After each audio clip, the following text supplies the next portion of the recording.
देख रहा था कि यहां पर सरजमीन हैदराबाद पर हुकूमत हिंद के वजीर दाखिला अमित शाह आए और उन्होंने आते ही सीधा सीधा मजलिस पर तनकीद करना शुरू कर दिया और कहा उन्होंने कि अगर बीजेपी को मौका मिलेगा तेलंगाना में तो वो तेलंगाना से जो मुस्लिम अक़लियत को 4% तहफ़्फ़ुज़ात मिल रहे हैं वो उसको खत्म कर देंगे।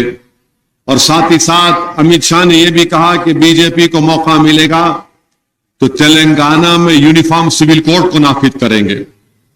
ये 4% तहफ़्फ़ुज़ात जो मिले हैं इसमें मजलिस इत्तेहादुल मुस्लिमीन की बड़ी कोशिशें रही, बड़ी कुर्बानियां रही।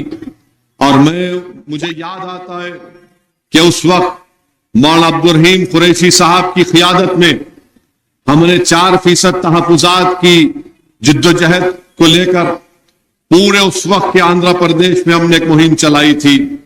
रोशया चीफ मिनिस्टर थे, वो परेशान होकर रह गए कि हजारों की तादाद में उस एहतजाज में लोग शिरकत करते थे। और उस जिद्दोजहद की बुनियाद पर उससे पहले मजलिस का तो एक रिकॉर्ड है, सबसे पहले तहफ़्फ़ुज़ात की अगर बात किसी ने की तो मौलवी अब्दुल वाहिद ओवैसी रहमतुल्लाह अलैह ने की थी।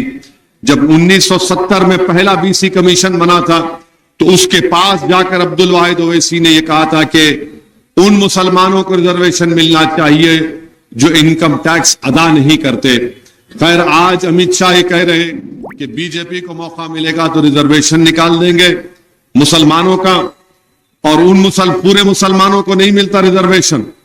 रिजर्वेशन उन मुसलमानों को ही मिलता है जो एक लिस्ट बनाई गई है बैकवर्ड कास्ट की, और उन्हीं को 4% तहफ़्फ़ुज़ात मिलता है, हर मुसलमान को नहीं मिलता। ये अमित शाह लोग हमारे हिंदू भाइयों में दीगर अपनाए वतन में नफरत पैदा करने के लिए कह रहे हैं कि हर मुसलमान को मिलता, नंबर 1।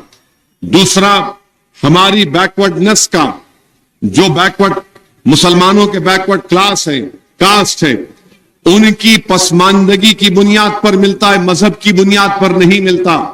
वो समाजी तौर पर और तालीमी तौर पर जो पसमानदा है उसकी रिपोर्ट है, कृष्णन साहब ने रिपोर्ट बनाई थी, उस पर मिलता है।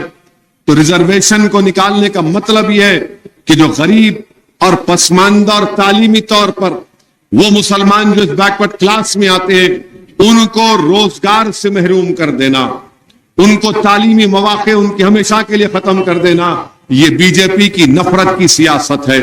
दूसरी बात जो अमित शाह ने कही कि यूनिफॉर्म सिविल कोड नाफिज करेंगे, मैं मलकपेट की आज के इस अफजल नगर के जलसे से बीजेपी के अमित शाह से कह रहा हूं, मोदी से कह रहा हूं, अगर आप तेलंगाना में यूनिफॉर्म सिविल कोड की बात कर रहे हैं तो मैं आदिलाबाद के उन तमाम गोंड आदिवासियों को कह रहा हूं बीजेपी को लात मार के निकाल दो तेलंगाना से, क्योंकि आपके आदिवासियों का कल्चर है, आपके गोंड लोगों का एक कल्चर है, एक तहजीब है। अगर यूनिफॉर्म सिविल कोड आएगा तो फिर उन आदिवासियों का क्या होगा, उन आदिलाबाद के गोंड का क्या होगा, उन लंबाड़ों का क्या होगा, वो खम्मम के आदिवासियों का क्या होगा, वरंगल के हमारे जो लंबाड़े भाई बहन है, आदिवासी है, गोंड है, उनका क्या होगा। तो अमित शाह को और बीजेपी को, इन तमाम तेलंगाना के शेड्यूल्ड ट्राइब्स को मैं ये पैगाम दे रहा हूं कि आप बीजेपी को बॉयकॉट करो। वो आपके आदिवासी स्टेटस को खत्म करना चाहते हैं। और यूनिफॉर्म सिविल कोड की बात अगर बीजेपी कर रही है तो मैं अमित शाह से पूछना चाह रहा हूं, ये हिंदू अनडिवाइडेड फैमिली के टैक्स रिबेट आप सबको दो, ये राइट टू इक्वालिटी जो हमारे आइन में है उसके खिलाफ है, क्या आप हमको देंगे? और चौथी बात ये बता दो अमित शाह कि यूनिफॉर्म सिविल कोड होगा तो फिर दयाबागा स्कूल ऑफ थॉट होगा या मिताक्षरा स्कूल ऑफ थॉट होगा? आप बताओ कौन सा यूनिफॉर्म सिविल कोड की तुम बात कर रहे हो?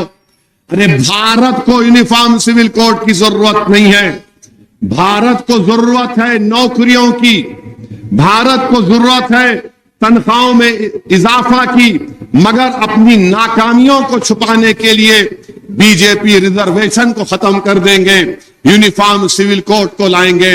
अरे भारत के आईन में जो डायरेक्टिव प्रिंसिपल्स हैं, उसमें एक डायरेक्टिव प्रिंसिपल यह भी है कि शराब पर पाबंदी आयद करो। क्यों नहीं अमित शाह और मोदी शराब पर पाबंदी आयद करते? आप पाबंदी आयद कर दो, बोलो कि तेलंगाना में शराब बंद होगी, कुत्ते का पेशाब शाम में 6 बजे के बाद कोई नहीं पिएगा, ऐलान कर दो आप। ये भी तो आईन में लिखा हुआ है। नहीं बोलेंगे क्योंकि पी के टुन होकर सो जाने का है।